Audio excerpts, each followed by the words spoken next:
Continuando, pessoal, os livros empresariais, também um documento, uma forma de documento particular. São os livros que atestam a vida de uma empresa. Esses livros têm uma peculiaridade, eles não são assinados e o autor individual, intelectual é diferente do autor material. Nesse caso, o empresário é o autor intelectual, mas ele não é o autor material. Os livros empresariais são importantíssimos para algumas ações em que se discute questões ligadas à empresa e por isso a exibição pode ser determinada em juízo. A exibição integral dos livros empresariais só vai poder ser determinada nas hipóteses do artigo 420. Se vocês estiverem acompanhando aí, vejam comigo, ó. O juiz pode ordenar a requerimento da parte a exibição integral dos livros empresariais e dos documentos do arquivo na liquidação de sociedade, na sucessão por morte do sócio, quando e como determinar a lei. Então, a regra não é que os livros empresariais são exibidos na sua integralidade no processo. A regra é que eles vêm só parcialmente, ou seja, relativos ao período da discussão que ocorre no processo. Mas, quando necessário, o juiz pode determinar, inclusive de ofício, que esses livros sejam exibidos. Eu tive um caso bem interessante que foi necessária a exibição, mais de um, na verdade, né?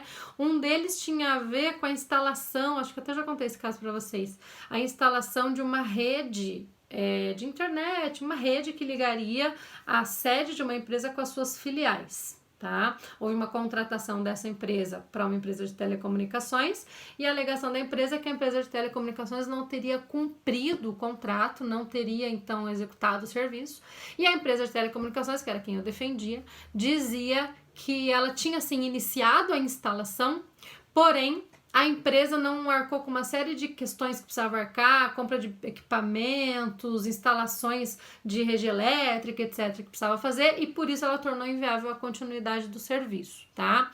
Foi necessária uma perícia nesse caso que analisou a contabilidade da empresa nos livros empresariais para verificar a compra dos equipamentos, afinal, eles foram comprados, houve entrada e saída desses valores e tudo mais, tá? E um outro caso era um caso bem interessante que envolvia um contrato de distribuição. Uma determinada loja pequenininha trabalhava com revenda de brinquedos de uma grande produtora de brinquedos do Brasil. E ela alegava que a própria empresa, a própria fabricante dos brinquedos, estava estabelecendo uma forma de concorrência desleal, porque ela deu privilégios, preços mais baixos, etc., para um grande mercado aqui de Curitiba, e por conta disso a lojinha não estava conseguindo vender, tá? E como se tratava de várias questões afetas também à entrada e saída, compra e venda de mercadorias, preços praticados e tal, foi necessário apresentar em parte os livros empresariais. Então, a exibição deles também pode ser determinada em juízo. Existe uma regra bem importante que é a regra da indivisibilidade da escrituração. Ela vai aparecer no artigo 419 e nesse caso toda a escrituração que vem para o processo é considerada no seu todo, ela é indivisível, não dá para usar só a parte que beneficia ou prejudica uma parte, ok? Também é uma regrinha bem importante. Claro que a juntada, de livros empresariais vai ser sempre excepcional. Tem uma garantia de sigilo aí, né? Nós temos que tomar muito cuidado com essa questão do sigilo profissional. Mas em alguns casos não tem outra prova. Essa é a única prova necessária. E aí o juiz pode determinar a exibição dos livros em juízo, ok?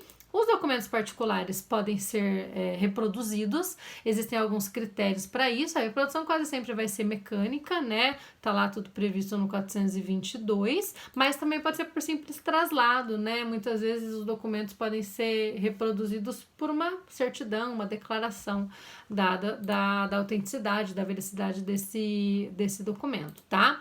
Fotografias também são prova documental, uma prova documental importante, né?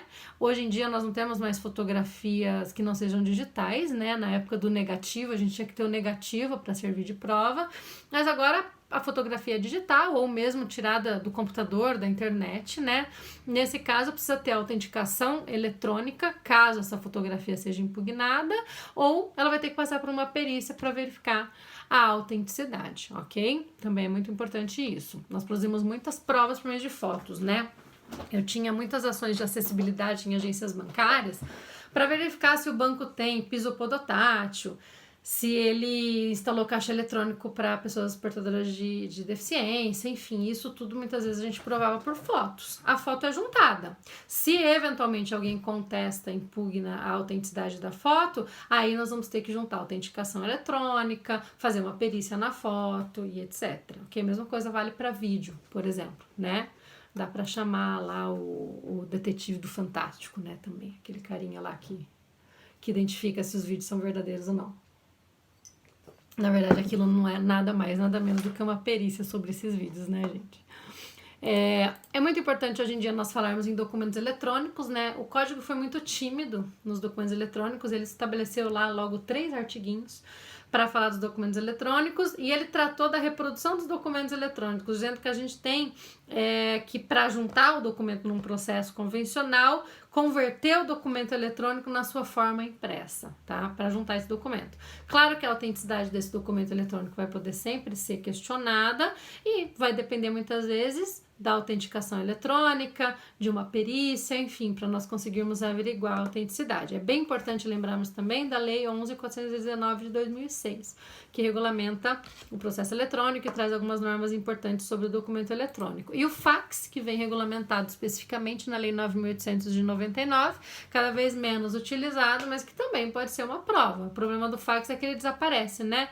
Então a gente tem que garantir que aquelas informações vão constar naquele documento o tempo necessário para o processo, ok?